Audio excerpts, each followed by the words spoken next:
Greetings to all. Welcome to Future Officers Academy. Today we are going to see the daily current affair of September 20. So today we are going to discuss the topics of India abstains from voting on UNGA resolution against Israel occupation. So which comes under Prelims perspective. Next, Harappan civilization, Engema remains even after 100 years of exploration. So, which we have to know under same Prelims perspective. Next, the true cost of hospital acquired infections, which comes under GS2, social justice. Next, how Kerala reduced mortality from amoebic and meningoencephalitis. So, which we have to know under same Prelims perspective. Next, AI development cannot be left to market when UN wants. So, which comes under GS2 governance. Next, editorial analysis will be seeing the final topic. So, first topic is about India abstains from voting an UNGA resolution against Israel occupation. So why it is in news currently? India abstained from the UN General Assembly resolution calling on Israel to vacate Palestine territory supported by International Court of Justice opinion. This shift marks a departure from its previous support for such resolutions, reflecting a nuanced approach to the Israel-Palestine conflict. The decision emphasizes the necessity of dialogue and diplomacy in addressing the complexities of the Israel Palestine conflict. The resolution was passed by 124 of 181 countries, while India was among 43 nations that abstained. India's permanent representative to the UN, P. Harish, emphasized the need to build bridges between Israel and Palestine rather than further divide them. India retired support for two-state solution, condemned both Hamas attack and Israel reactionary bombardment and called for an immediate ceasefire. Differences in resolution, wording and its call for sanctions and arms export bans were cited as reasons for India's abstention. Next, the arms to Kyiv report. A Reuters report claimed that artillery shells sold by Indian manufacturers were diverted to Ukraine by European customers. India denied these allegations, calling the report speculative and misleading. The Ministry of External Affairs emphasized India's firm stance on not supplying kinetic equipment to either Russia or Ukraine. The Ministry of External Affairs reiterated that India adheres to its international obligations and legal framework for defense exports. India remains neutral in Russia-Ukraine war and has maintained a careful policy of non-involvement. That's all from this topic. Our next topic is about Harappan civilization. Enjima remains even after 100 years of exploration. So recently it is in news because the discovery of Indus Valley Civilization announced in 1924 by John Marshall revolutionized South Asian history. It revealed a sophisticated Bronze Age society that thrived in town planning, craftsmanship, and maritime trade, challenging previous historical assumptions about the ancient India. Here we have to know about the Indus Valley Civilization. On September 20, 1924, the Illustrated London News published an article by John Marshall, Director General of Archaeological Survey of India, announcing the discovery of the Indus Valley Civilization. The Bronze Age civilization, later called the Harappan Civilization, was named after Harappa, one of the first sites excavated now located in Pakistan. The Harappan civilization has fascinated scholars in various fields for the past century with its advanced town planning, water management, bronze and copper artifacts creation, and intricate seal carvings. Dayaran Sanghi and Rakal Das Banerjee, two ASI archaeologists, were instrumental in the discovery excavating Harappan and Mohenjo-daro respectively. Marshall noticed the similarity of artifacts found at Harappan and Mohenjo-daro, located 640 kilometers apart, leading him to conclude that they were part of same civilization. The Harappan civilization is divided into three phases. Early, that is, the early phases is from 3200 to 2600 BC.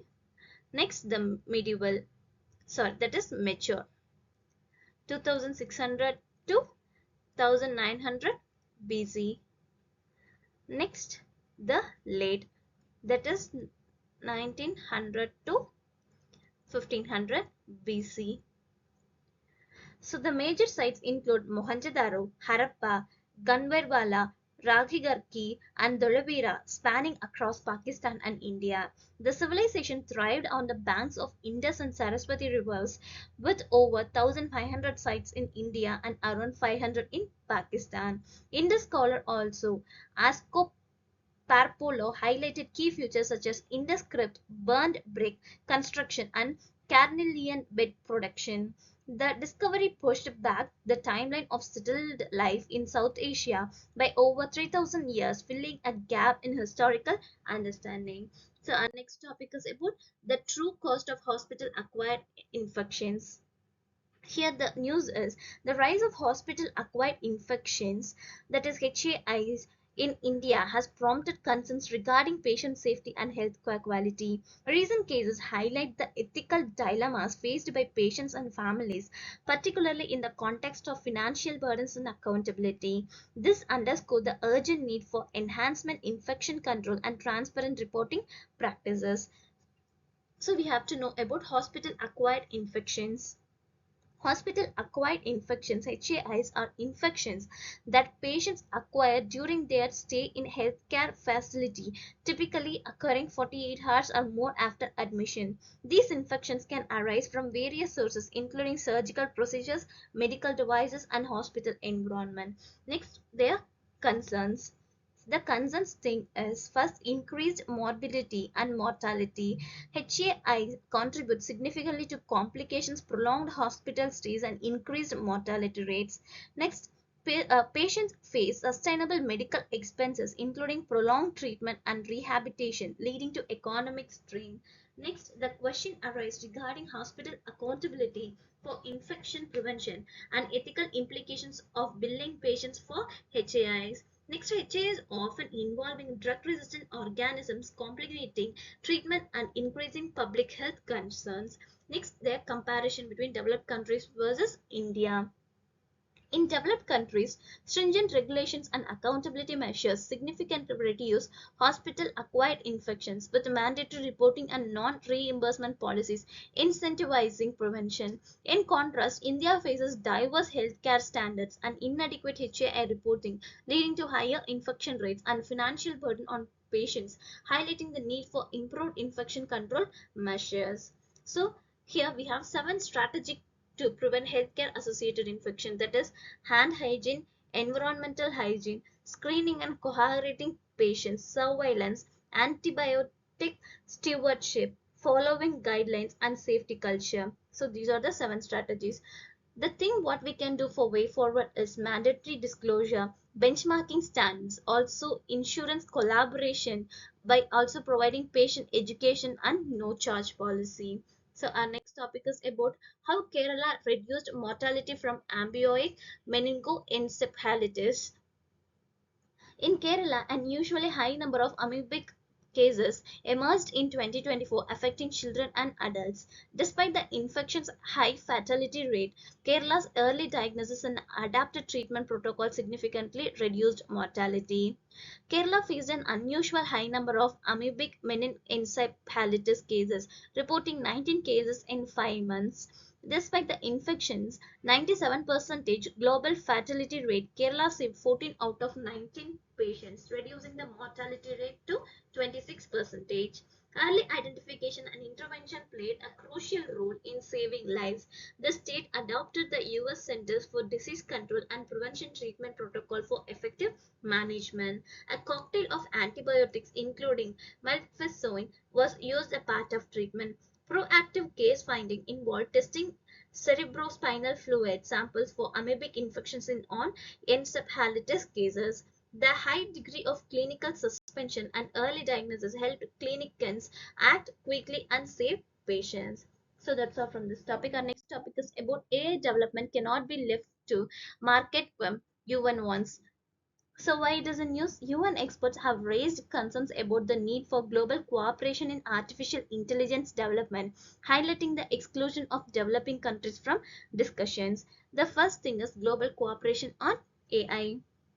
UN experts emphasize that artificial intelligence between developed should be driven slowly by market forces. The call is for tools to enhance global cooperation and governance around AI technology. Next, the current governance deficit. A report highlights a significant global governance deficit regarding AI, particularly affecting developing countries. Of the 193 UN member states, only 7 participants in major AI initiatives, while 118 are absent, mostly from the global south. Next, the proposed solutions. Experts advocate for the establishment of scientific expert group on AI, akin to the Intergovernmental Panel on Climate Change. This group would assess emerging risks and identify research needs to use AI for elevating issues like hunger and inequality. Next, the recommendations for UN structure. A light touch coordination structure within the UN Secretariat, it proposed through a robust international governance body, is not suggested at this time. Experts acknowledge that if AI risk escalate, a more comprehensive international institution with monitoring and enforcement powers may become necessary. Next, the identified risk. Key concerns include disinformation, realistic deepfakes, autonomous weapons, and potential misuse by criminal entities. Next, the expert warns that the rapid evolution of AI could render responses to threats too late if proactive measures are not taken. So that's all from this topic. Our next topic is about editorial analysis. Our editorial analysis topic is acclamation for an Indian leadership that still endures. During the state visit to India, Malaysian Prime Minister Anwar Ibrahim delivered a lecture emphasizing unity in Global South, praising India's leadership in fostering cooperation with the Global North. He also highlighted the enduring global influence of figures like Nehru, Vivekananda, Gandhiji, and Tagore, which comes under the context. Next, the rise of Global South. The rise of Global South is defining future, the new world order, emphasizing unity amidst diversity. The Global South aims to cooperate with the Global North as equals rather than adopting an exclusionary stance. India has emerged as a pivotal player in shaping its vision, fostering cooperation between both global regions. Next, India's leadership in Global South. India has been instrumental in driving the Global South agenda on the global stage. India's leadership during its G20 chairmanship and inaugural Voice of Global South Summit showcased its commitment to forging a united front. These efforts are recognized as embodying foresight, grace, and well-structured plan to elevate the Global South rule, vision of inclusivity and cooperation. India's approach to global leadership is rooted in inclusivity, a reflection of the country's historical values and its commitment to balancing relationships with all global powers. By promoting a framework of cooperation with the global north while leading the global south, India exemplifies diplomacy based on mutual respect and equality. The New World Order, shaped by Indian ambitions, collaboration, rather than confrontation driving groups' progress. Next, the historical legacy and global influence. India's foundational ideas laid out during the freedom struggle continue to inspire global leadership. The iconic Trust and Destiny speech led out of the vision of justice, equality, and freedom for all, which remains central to Indian role in global governance. India's early leaders envisioned a democratic, prosperous nation focused on uplifting the common man, principles that guide the nation in its current role. Next, they are multiculturalism and spiritual unity. India's influence in the New World Order extends beyond economic and political spheres to a spiritual and philosophical realm. The message of spiritual unity and inclusivity articulated by Indian philosophers and leaders continues to resonate globally. These ideals have helped India build strong connections with the nations seeking cooperation beyond mere economic interests. Next, the advocacy for nonviolence and inclusivity. India's global leadership also draws on historical advocacy for nonviolence and inclusivity, ideals championed by its prominent historical figures. The principle of hating the sin, not the sinner, a call of compassion and understanding, is the powerful philosophy that India projects onto the global stage. These principles serve as a moral compass in navigating the challenges of global governance in an increasingly divided world. Next, India's digital and governance initiatives. India's present-day policies, especially in harnessing digital technologies for popular welfare, are gaining international attention. These initiatives designed to empower marginalized and impoverished populations are practical measures that hold great significance for the global south. India's technological advancement, particularly in digital governance, are helping shape a more inclusive world order. Next, the global admiration for India's vision. While India's digital initiatives are praised, the nation's philosophical and spiritual ideas that resonate most deeply with the global community. India's leadership in the new world order is thus a combination of practical governance measures and the projection of the universal values. India's ability to inspire both respect and admiration through its balanced approach to global cooperation defines its role in emerging world order. So finally, India's role in the new world order is characterized by its emphasis on unity, inclusivity, and cooperation. The country's leadership in Global South, combined with its commitment to bridging the gap with Global North, has placed India at the forefront of global governance.